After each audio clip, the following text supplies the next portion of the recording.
ښځینه او حرفوي زده کړې. په دې وروستیو کې ګڼو میرمنو او نجونو د کورنۍ ستونزو او ژوند کې د پرمختګ په موخه حرفوي زده کړو او د ګټې وټې پر چارو لاس پورې کړی دی. د کابل په لیسې مریم سیمه کې پر یو کوچنۍ کارخونه کې ګڼې ښځې کار کوي چې افغاني لباسونه چمتو کوي او د خپل ژوند تیرولو لپاره ترې ډېر څه ترلاسه کوي، لکه د ماشین دا بخۍ. که د ډیرو میرمنو د ژوند پرمختګ روان دی، خو هڅه کوي چې قوي قدمونه واخلي. دا د کابل په لیسې مریم سیمه کې هغه کوچنۍ کارخونه ده چې 20 میرمنې او نجونې پکې د خیاطۍ کارونه کوي.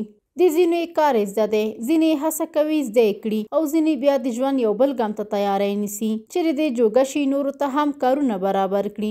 دوی له دې چارې ښه راتلونکي ته په تمه دي او کوشش کوي چې نن لپاره د ژوند امکانات برابر کړي. دا کارخونه میرمن ماري امیري جوړه کړې چې ورسره نورو ته د کار زمینه برابره کړي. هغه له کوچني اقدام پیل کړی دی، پرمختګ یې کړی دی او د لاسنیوي غوښتنه لري. د کارخونې مسؤله میرمن امیري وایي د خیاطۍ کار له خپلې مورې زده کړی. لومړی په کور کې مخ ته وړه، خو د دې لپاره چې نورو میرمنو ته د کار زمینه برابره کړي په کمو امکاناتو یې دغه کارخونه جوړه کړې چې پکې 20 نجونو ته د کار زمینه برابره ده.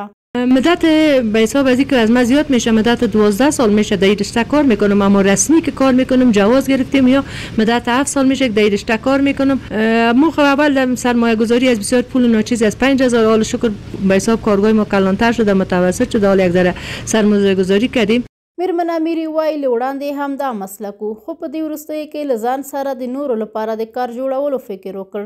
200,000 افغانۍ پانګونه وکړه او دا کارخونه یې را جوړه کړه چې اوس د نورو کار هم ورسره روان دی او خپل د کور نفقه هم له دې چارې برابروي. هغه غواړي چې د پانګه اچوونکو میرمنو لاسنیوی وشي، ملاتړ وشي او د تولیداتو ته د بازار پیدا کولو په برخه کې ورسره همکاري وشي تر څو پرمختګ وکړي او خپلو موخو ته ورسیږي. فعلا ما شاگردای دائمی که داریم همیشه همراه ما کار میکنن، مدت 10 نفر از 10 نفر دختر خانم است که همراه کار میکنن. ما از دولت تقاضا داریم خانم‌ها را حمایت کنه. خانم‌ها یک سرپرست فامیلا هستند، به حساب کار نیست، بار نیست، به مردا بیکار بی روزگار هستند، هیچ کار ندارن. ما را حمایت کنن که ما پیشتر بریم، بر ما ماشین میخرن، از طریق اقتصاد ما که ما کمک کنن. د خیاطۍ په دغه کارخونه کې د عادي کالیو ګنډلو نیولې تر مافیلي کالیو پورې جوړیږي، لکه د مریو لګول، چرمه ماتول، د عینو لګول. خو زیاته برخه د افغاني کالیو په جوړولو دي چې دا افغاني کالي د افغانستان دودیز کالي دي. د شخصي محفلونو ترڅنګ په ملي مراسمو کې هم ترې استفاده کیږي. د افغاني کالي د کابل ښار په شمول بهرنیو هیوادونو ته هم صادریږي. ما در کارگاه خود هر نوع لباس جور میکنیم، از پنجابی گرفته تا حجاب، پیرانای محفلی، دیگه زیاد پاس فوکس ما که سر لباس های افغانی است. باز ما مواد از این از منبعی کابل میگیریم، میایم باز اگه در اونجا یعنی به حساب یک لیسه مریم ما خریداری میکنیم. فروشات ما که از مدینه بازار همراه دکانداران کانتکت داریم و یک فروشات نو که به حساب مشتری نو که گرفتیم، این به حساب از چیز تک امریکا که ما کانتکت است که فرمایشات است، بولتانای نیمه‌ای است، یک تعداد پیرانای دراز، اینا همراه ما بر ما فرمایش داده. در یک ولایت که به نام د غزنی است نو کانتکت کردیم دیگه. صدف او لیلما چې د ښوونځي زده کوونکي دي اوس مهال زده کړې نیمګړې پاتې دي. خیاطۍ زده کړو ته یې مخه کړې او په دغه کارخونه کې په کار بوختې دي تر څو ځان لپاره یو څه لاسته راوړنه ولري، خپلو هیلو ته ورسیږي. دوی له دولته غواړي چې د لاسي صنایعو ترڅنګ د تعلیم په برخه کې هم د میرمنو او نجونو ملاتړ وکړي. 5 ماه میشه که اینجا کار میکنیم.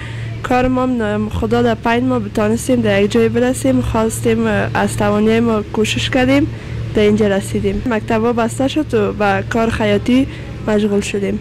یا ما ماهی 30,000 معاش داریم که میتونیم از امو یک جای خدا برسانیم. مثل استاد ما بانو امیری میخوایم یک جای یک کارگاه جور کرده بتانیم. 3 سال میشه که من در کارگاه کار میکنم.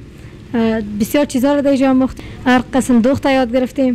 د یادونې وړ ده چې د 3 کلونو راهیسې ډیری میرمنو او نجونو چې له دندو او زده کړو بې برخې شوي دي د لاسي صنایعو کاروبار ته مخه کړې تر څو د خپل ځان او کورنۍ اړتیاوې پوره کړي. شکیبا سهار، موج نیوز، کابل.